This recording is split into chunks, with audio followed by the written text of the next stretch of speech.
जय हो, मंगल हो, कल्याण हो। अभी यहाँ जितने भी जिज्ञासु मेधावी बैठे हैं, इन सब का आज ऐसा आग्रह है, कल जहाँ तक संबोधित किए, प्रबोधित किए, उसके आगे बढ़ाने के मुद्दा भी सुस्पष्ट है। कल अस्तित्वमूलक मानव केंद्रित चिंतन ज्ञान बनाम मध्यस्थ दर्शन सह अस्तित्ववाद की जिक्र की थी। उसका सार्थकता के बारे में, आवश्यकता के बारे में, एक स्वयं स्फूर्त प्रेरणा के बारे में अवगत कराने की कोशिश किए थे। उससे आप लोग सब विद हैं। आगे जो मानव शब्द आता है, अस्तित्व शब्द आता है। अस्तित्व में भी पुनः अवलोकन करने की आवश्यकता। अवलोकन का मतलब अवधारणा के रूप में वस्तु को देखने की विधि। तो अवलोकन करने के क्रम में ही अभी मानव को पहले स्पष्ट कर लेते हैं और अस्तित्व को स्पष्ट कर लेते हैं। अस्तित्व का विधि को भी समझ लेते हैं। मानव का भी जो जीवन और शरीर का समुच्चय में जो विधि है उसको समझ लेते हैं। यही मानव विधि बनेगी अंततोगत्वा। इससे जो विधि व्यवस्था के बारे में आदिकाल से जो अपन फंसे हुए हैं, दिशा विहीन, लक्ष्य विहीन विधि से सब कुछ करके क्षत विक्षत होकर के गिर जाते हैं।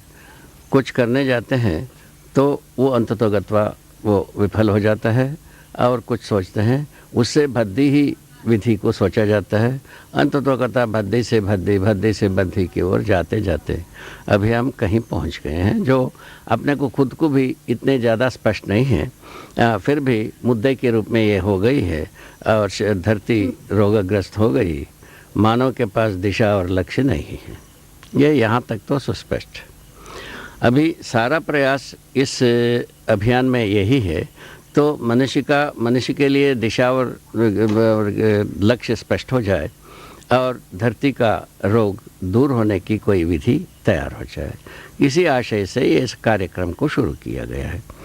इसमें मैं समझता हूँ सहमति तो 99% है ही है, और रहा कि अब निष्ठा के बारे में कैसा प्रेरित किया जाए, निष्ठा को कैसा स्थापित किया जाए, निष्ठा कैसे परंपरा में प्रमाणित हो जाए, इसी आशय को लेकर के एक कार्यक्रम को हम संपन्न कर रहे हैं। ये पहले मुद्दा तो ये है। अस्तित्व में मानव एक इकाई है। मानव का अध्ययन मैंने किया है। मानव का अध्ययन में ये आई है, शरीर भी है, जीवन भी है। जीवन का अध्ययन कैसा कर लिया, ये बात एक सुस्पष्ट प्रश्न है। ये सभी में आता है। मानव को जीवन का अध्ययन इस प्रकार से कर लिया, उसके मूल में अस्तित्व को समझा। अस्तित्व को समझने पर यह पता चला परमाणु में विकास होता है। मूल मुद्दा यहीं से है। तो विकास का आधार परमाणु है और कुछ भी नहीं है अस्तित्व में। विकास पूर्णता का भी आधार परमाणु ही है और कुछ भी नहीं है। जागृति पूर्णता का भी यदि कोई चीज़ है वो जीवन परमाणु ही है और कोई चीज़ नहीं है। ये मुख्य मुद्दा है। तो इसमें अभी तक क्या परेशानियाँ आई थी, उसके ओर एक नज़रिया। आदर्शवादी विधि से ईश्वर सबको जीवन प्रदान करते हैं, प्राण रूप है, प्राण से वो ये सब कुछ संचालित होते हैं, ऐसा बताया। उसके बाद कहा कि आत्मा के रूप में सब कुछ संचालित करते हैं। वो प्राण से आत्मा में आ गए। आत्मा में आने के पश्चात आत्मा के बारे में जब वादा विवाद हुआ, चर्चाएं हुई है, आत्मा को स्पष्ट करने में असमर्थ रहे। बने अध्यवसायिक विधि से आत्मा स्पष्ट नहीं हुआ। इस ढंग से आदर्शवादी बात यहाँ रुक गए। मैंने आगे विकसित होना संभव नहीं हुआ। और प्रेरणावादी बात को परस्परता में मनुष्य में कहीं ना कहीं कुछ ना कुछ तो है ही है, एक दूसरे मनुष्य के लिए प्रेरक होता ही है। इसके आधार पर बहुत सारे साधना विधि ये तीन तैयार कर लिया। उसको भी बहुत सारे लोग प्रयोग किए। प्रयोग करने के बाद ये तो नहीं निकला कि तो मनुष्य की जो आवश्यकता है सुख के मूल में ये शोध करके देखा गया है समाधान। सुख का मूल में समाधान के बिना मनुष्य को सुख मिलने वाला नहीं है। समाधान के मूल में समझदारी, समझदारी जो है स्वयं मनुष्य का अध्ययन हो जाए समझदारी कहा जाए, अस्तित्व का अध्ययन हो जाए समझदारी कहा जाए। इससे ज़्यादा कुछ होता नहीं है, इससे कम में समझदारी होती नहीं है। इस ढंग से आदमी जात के सम्मुख, चाहे वरदान कहिए अभिशाप कहिए, ये अपने सम्मुख आ गया है। इसको जो कुछ भी आप नाम दे ले। इस क्रम में हम यहाँ पहुँचते हैं, मनुष्य अध्ययन करने योग्य है कि नहीं है, उसको जांचने पर पता चलता है कि अध्ययन करने योग्य है। अध्ययन क्या आँख नाक पैर अध्ययन करता है या और कोई चीज़ करता है? पता चला और कोई चीज़ करता है। और कोई चीज़ करता है तो आदर्शवादियों के साथ आधार पर आत्मा होता है और सहअस्तित्ववादी विधि से बनता है जीवन अध्ययन करता है। ये बात बना। पहले से आत्मा को अध्यवसायिक विधि से बोधगम्य कराना असंभव था।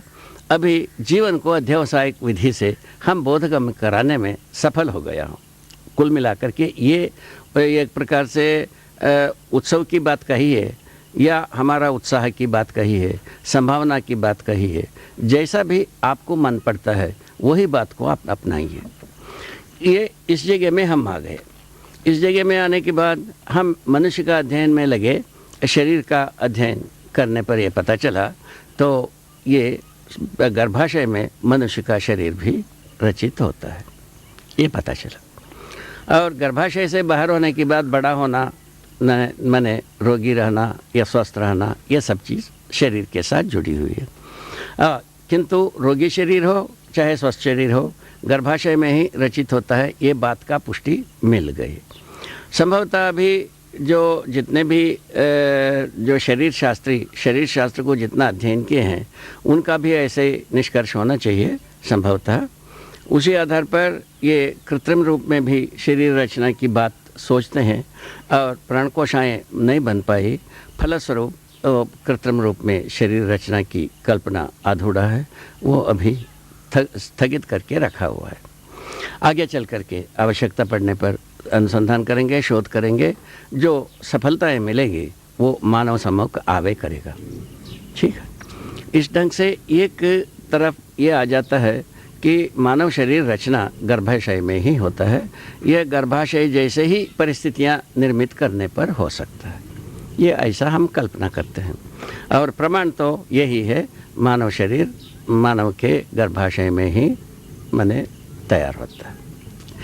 मानव संज्ञा, मानव शब्द में नर नारी दोनों माने इंगित समाहित है। इस आधार पर मानव शरीर में ही शिशुओं का, गर्भाशय में शिशुओं का रचना होना ये सर्वविदित है।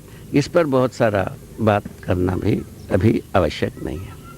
अब रह गया मानव शरीर द्वारा जो प्रमाणित होने वाले वस्तु, आशा। पहले जीने की आशा, ये आँख में है आशा, पैर में है, इसको खोजा गया, ये दोनों से परे है, ये पता चला।